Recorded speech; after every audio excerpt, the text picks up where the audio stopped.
Équilibre d'une échelle sur un mur avec frottement. Une échelle AB uniforme de masse M égale 10 kg et de longueur L égale 6 mètres est appuyée sur un mur en équilibre. Le coefficient de frottement statique sur le sol est μ1 égale 0,45 et celui contre le mur est μ2 égale 0,25. On donne G égale 10 N par kilogramme. Trouvez la valeur minimale de l'angle θ pour que l'échelle reste en équilibre. La valeur minimale de l'angle θ pour que l'échelle reste en équilibre. La valeur minimale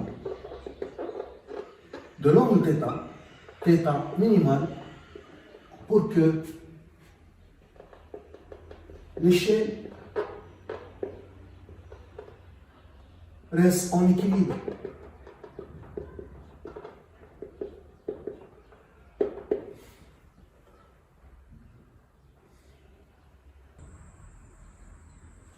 Le schéma, l'échelle AB en équilibre, elle est soumise à trois forces. Son poids P, la réaction R1 du sol, la réaction R2 du mur. Et puisqu'elle est en équilibre, elle est soumise à trois forces. Les droits d'action de ces trois forces, P, R1, R2, sont concurrentes, passent par le même point. On a ici décomposé la réaction R1 du sol en une composante normale R1N qui empêche la pénétration de l'échelle dans le sol et une composante tangentielle R1T qui s'oppose au glissement de l'échelle sur le sol et qui représente la force de frottement F1. La même chose ici, on a décomposé la réaction R2 en deux composantes. Une composante normale R2N qui empêche la pénétration de l'échelle dans le mur et une composante tangentielle R2T qui s'oppose au glissement de l'échelle sur le mur et qui représente la force de frottement F2. À la limite de l'équilibre, l'échelle est sur le point de glisser. Dans ce cas, θ prend la valeur minimale θ minimale. Et on a les relations. La composante tangentielle R1T est égale au coefficient de frottement statique μ1 fois la composante normale de la réaction R1. Et la composante tangentielle de la réaction R2 est égale au coefficient de frottement statique μ2 fois la composante normale de la réaction R2. Pour trouver la valeur minimale de l'angle θ pour que l'échelle reste en équilibre, on applique les conditions d'équilibre. La somme des vecteurs force appliquée est nulle et la somme des moments des forces appliquées est nulle. Donc, on a la somme vectorielle des vecteurs force est nulle. P plus R1 plus R2 est égal à 0. On a décomposé R1 et R2. Donc, P plus R1T plus R1N plus R de T plus R de N est égal à 0. On projette cette équation vectorielle dans le repère OX, OY. Par projection, dans le repère OX, Y, on écrit, suivant l'axe OX, on écrit PX plus R1TX plus R1NX plus R de TX plus R de NX est égal à 0. Suivant l'axe OY, on écrit PY plus R1TY plus R1NY plus R de TY plus R de NY est égal à 0. La coordonnée Px est obtenue par projection de vecteur force P sur l'axe X. Le vecteur force P est perpendiculaire à l'axe X, donc sa projection donne 0. Plus la coordonnée 1Tx est obtenue par projection de la composante R1T sur l'axe X. La composante R1T sur l'axe X, sa projection donne toute la longueur, mais la composante R1T et I en sens opposé. Donc, Donc, la coordonnée R1TX est négative. Donc, c'est moins R1T plus la coordonnée R1NX est obtenue par projection de la composante normale R1N sur l'axe X. R1N est perpendiculaire à l'axe X. Sa projection donne 0. Plus R de TX. Cette coordonnée est obtenue par projection de la composante R de T sur l'axe X. La composante R de T est perpendiculaire à l'axe X. Sa projection sur l'axe X donne 0. Plus la coordonnée R de NX est obtenue par projection de la composante R de N sur l'axe X. La projection dans toute la longueur.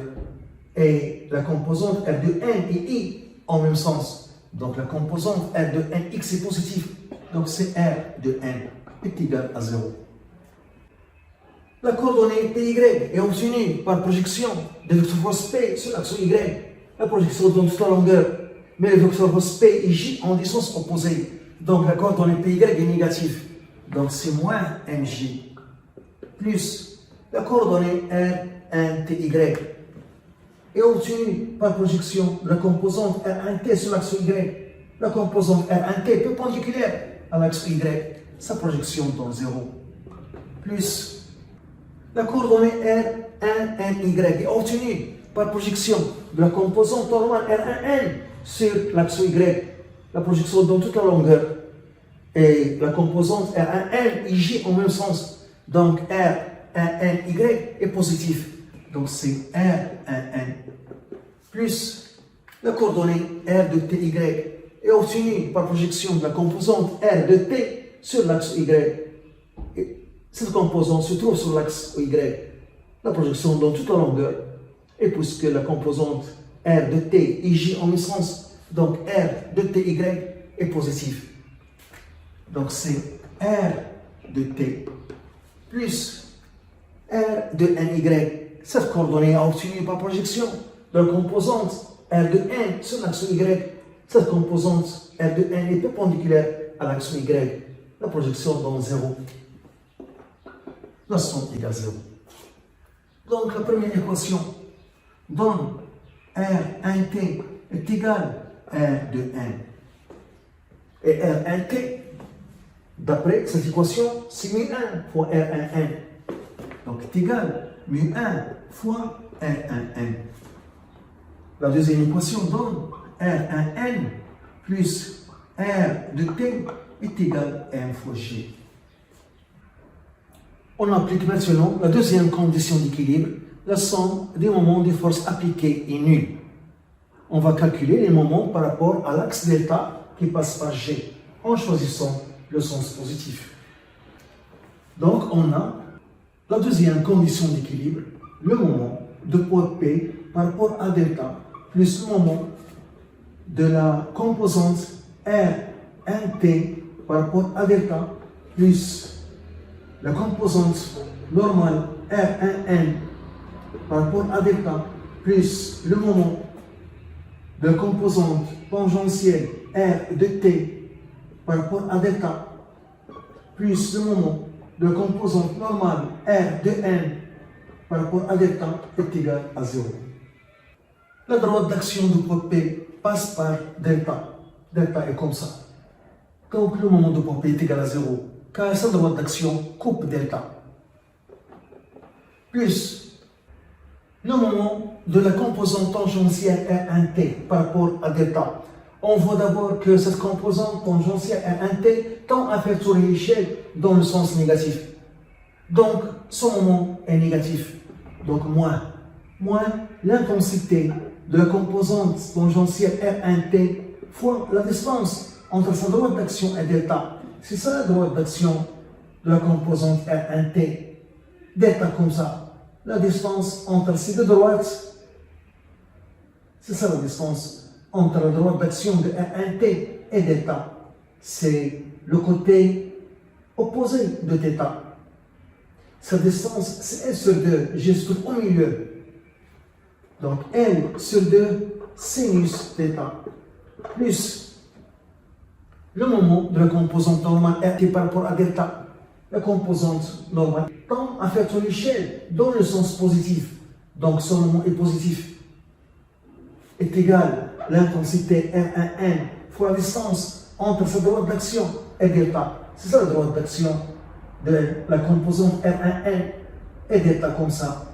La distance entre delta, la droite d'action de la réaction normale R1N, c'est cette distance, est égale à cette distance, c'est le côté adjacent de θ, qui est égal à l'hypoténuse qui est L sur 2 cosinus θ, plus le moment de la composante tangentielle R de t par rapport à delta.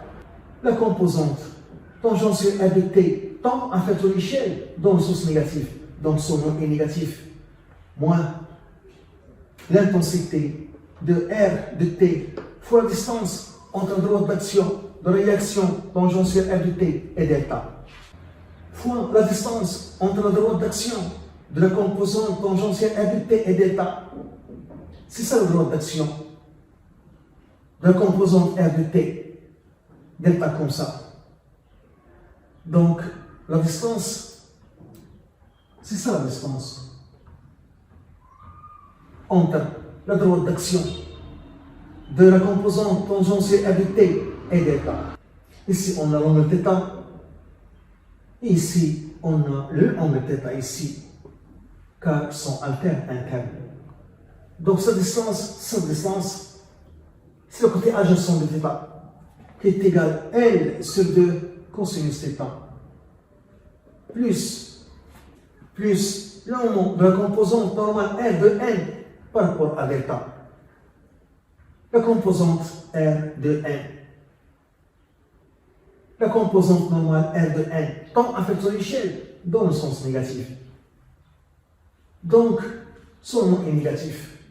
Égale l'intensité de la composante R de n fois la distance entre la droite d'action de la composante normale R de n et delta. C'est ça la droite d'action de la composante R de n, delta, comme ça. C'est ça la distance. C'est le côté opposé de θ. L sur 2 fois sinus θ. La somme égale à 0. Je vais déplacer les termes du sinus dans l'autre membre. Donc, R, 1n fois L sur 2 cosinus θ moins R de t, L sur 2 cosinus θ est égal. Je déplace ce terme dans l'autre membre. C'est R, 1t, L sur 2 sinus θ. La même chose pour ce terme. Plus R de n, L sur 2 sinus θ. On peut simplifier par L sur 2. Et on factorise ici par cosinus θ et ici par sinus θ. Donc je vais avoir R1n moins R de t, le tout fois cosinus θ est égal à R1t plus R de n, le tout fois sinus θ. À partir de cette égalité, on calcule sinus θ sur cosinus θ qui est égal à tangente θ. On trouve R1n moins R de t sur R1t plus R de n. Sinus θ sur cosinus θ, c'est tangente θ, est égal à R1n moins R de t sur R1t plus R de n. On a montré que R1t est égal à R de n en appliquant la première condition d'équilibre, qui est égale à mu 1 fois R1n. Et je remplace ici R de t par mu 2 fois R de n. Et R1t par mu 1 fois R1n. Et tangente θ par tangente θ minimale. Donc tangente θ minimal est égal R1N moins R de T, C mu 2 R de N sur R1T, C mu 1 R1N plus R de N qui est égal à mu 1 R1N. Tangente θ minimale est égal à R1N moins mu 2 R de N, c'est mu 1 R1N, mu 1 R1N sur mu 1 R1N plus mu 1 R1N. R de N, c'est mu 1 R1N. D'après la première condition d'équilibre. Donc, tangente θ minimale est égale, je factorise ici par R1N. 1 moins mu 1 fois mu 2. Sur, ici on a 2 mu 1 R1N. Tangente θ minimale est égale, je simplifie par R1N. On trouve 1 fois mu 1 fois mu 2 sur 2 mu 1. Application numérique. 1 moins mu 1, 0,45. Mu 2, 0,25. Sur 2 fois 0,45. Tangente θ minimale est égale à 0,986. Et θ minimale est égale à tangente moins 1, 0,986. On trouve 44,6 degrés. Si l'angle θ est supérieur à 44,6 degrés, l'échelle reste en équilibre. Si l'angle θ est inférieur à 44,6 degrés, l'échelle glisse.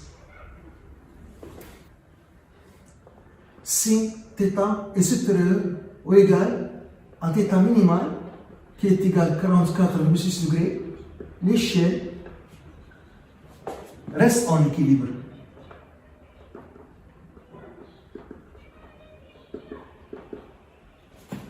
Si θ est inférieur à θ minimal, qui est égal à 44,6 degrés, l'échelle